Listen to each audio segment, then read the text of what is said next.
Pernah nggak kamu merasa bingung banget saat harus mengambil keputusan? Di satu sisi otakmu bilang, jangan, itu berisiko. Bisa gagal, bisa rugi, bisa hancur. Tapi di sisi lain, hatimu berbisik pelan. Aku yakin, ini jalan yang aku inginkan. Otak bilang ini, tapi hati bilang itu. Lalu mana yang harus aku pilih? Inilah yang disebut dengan pertarungan sunyi. Bukan karena tidak ada yang peduli, tapi karena semuanya terjadi dalam diam, di dalam dirimu sendiri. Kamu terlihat tenang di luar, tapi di dalam ada konflik, ada keraguan, ada ketakutan. Pertarungan antara hati dan logika bukan hal baru. Ini adalah konflik yang sering terjadi, bahkan dalam keputusan sehari-hari. Mulai dari memilih jurusan, pekerjaan, pasangan, sampai hal sederhana seperti, haruskah aku bertahan atau pergi? Hati bicara lewat rasa, keinginan, cinta, keyakinan. Kadang dia begitu kuat sampai kita rela mengambil risiko besar demi sesuatu yang kita percaya. Sementara logika bicara lewat data, pengalaman, kemungkinan, konsekuensi. Ia berhitung, menganalisis, memperingatkan kita agar tidak jatuh ke lubang yang sama. Keduanya punya niat baik, tapi ketika keduanya tidak sejalan, kita justru tersesat di tengah. Yang membuatnya sulit adalah tidak ada orang lain yang bisa membuat keputusan itu untukmu. Semua pilihan, semua risiko, semua hasil ada di tanganmu sendiri. Inilah kenapa konflik hati dan logika disebut dengan pertarungan sunyi. Karena kadang, meskipun kamu tersenyum, dalam dirimu sedang ada perang yang tak pernah orang lain lihat.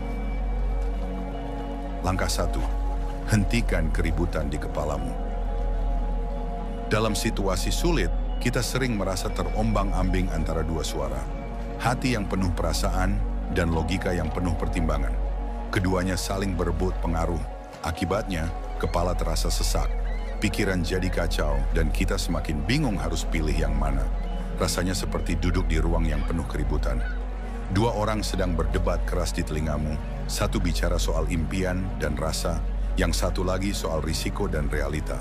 Suaranya terus bertabrakan. Kamu jadi lelah hanya karena mendengarkan.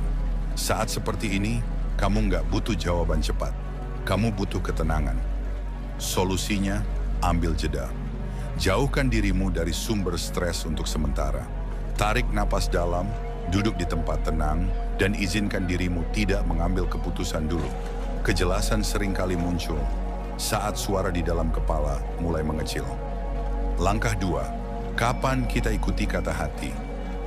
Ada kalanya kita merasa bingung dengan pilihan hidup yang nggak bisa dijawab cuma dengan angka atau data. Saat logika bilang satu hal, tapi hati terus berbisik hal lain. Di titik ini, hati seakan bicara pelan, tapi dalam, dan kita merasa, entah kenapa aku merasa harus ke sana. Ibaratnya seperti berada di dalam keributan pasar, semua suara logika bersahut-sahutan. Tapi di tengah hiruk-pikuk itu, ada satu suara kecil yang paling tulus. Itulah suara hatimu. Ia mungkin nggak teriak paling keras, tapi sering jadi petunjuk arah yang paling jujur. Solusinya, ikuti kata hati saat keputusan itu berkaitan dengan makna hidup, nilai-nilai pribadi, dan tujuan besar yang ingin kamu capai. Contohnya, kamu sedang memilih jurusan kuliah. Logika bilang ambil teknik karena peluang kerja besar, tapi hati bilang kamu ingin di psikologi karena kamu ingin memahami manusia dan membantu orang lain. Kalau tujuan besarmu adalah jadi seseorang yang membawa perubahan lewat empati dan ilmu perilaku manusia, maka mendengarkan hati bisa jadi arah yang benar. Sebab kata hati sering bicara tentang masa depan yang bermakna, bukan sekadar yang aman. Langkah 3, kapan kita ikuti logika? Di sisi lain ada momen di mana kita harus menurunkan volume hati dan menaikkan volume logika. Terutama saat keputusan yang kita hadapi berkaitan dengan risiko, tanggung jawab, dan realita hidup. Logika seperti peta dan kompas. Ia tidak membawa kita ke tempat yang paling indah, tapi menunjukkan rute yang paling aman untuk sampai ke tujuan.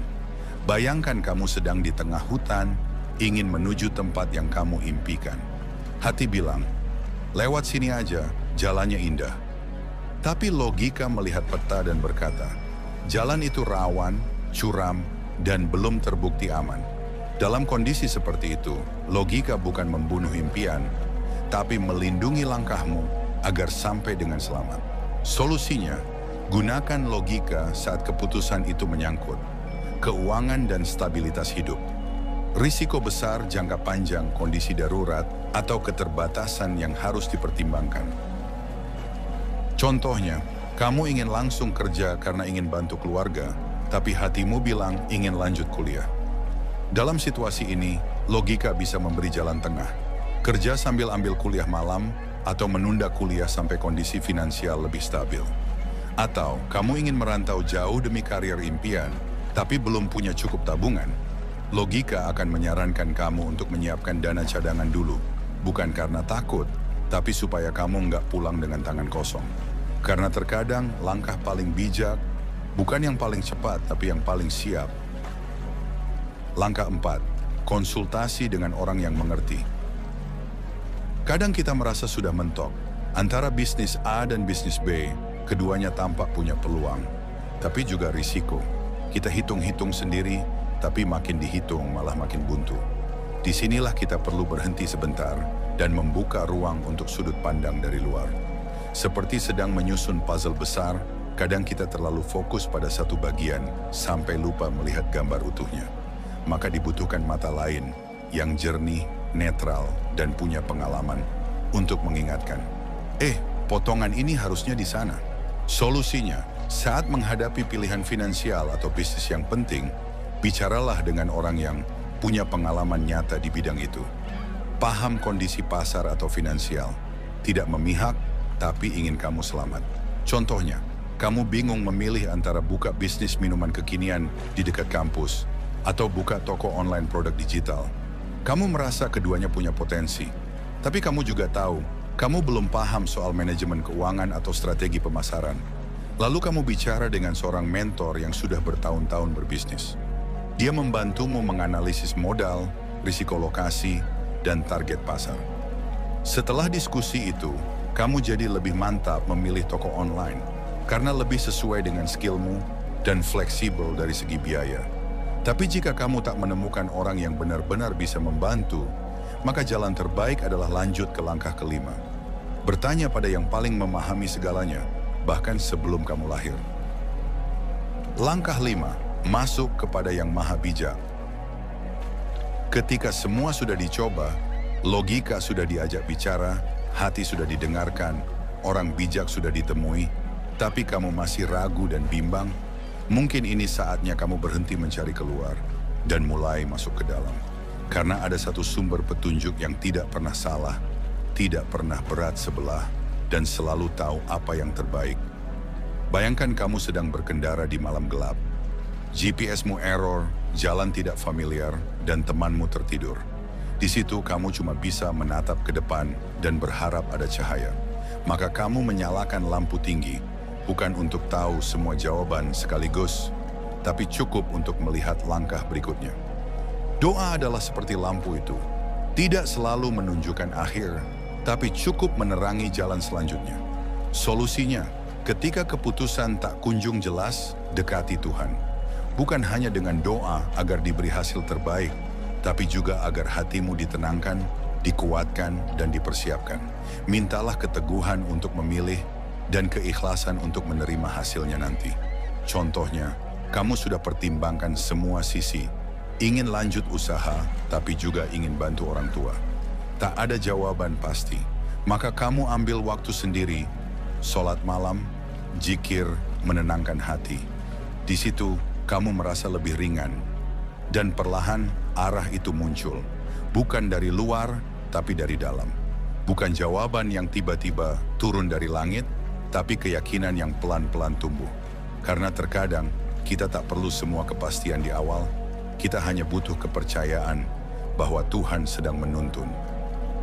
Bukan soal hati atau logika, tapi kamu si penengahnya. Di tengah pertarungan sunyi antara hati dan logika, seringkali kita merasa harus memilih satu dan meninggalkan yang lain. Padahal keduanya bukan musuh. Mereka adalah dua sisi dari dirimu. Satu ingin kamu bahagia, satu ingin kamu selamat. Dan tugasmu bukan memilih salah satu, tapi menjadi jembatan di antaranya. Ingat, kadang hidup memang tak memberi pilihan yang mudah, tapi kamu selalu bisa memilih cara terbaik untuk menjalaninya. Dan disitulah pertarungan itu bukan lagi tentang siapa yang menang, tapi tentang siapa yang berani mendengarkan dan mengambil langkah pertama.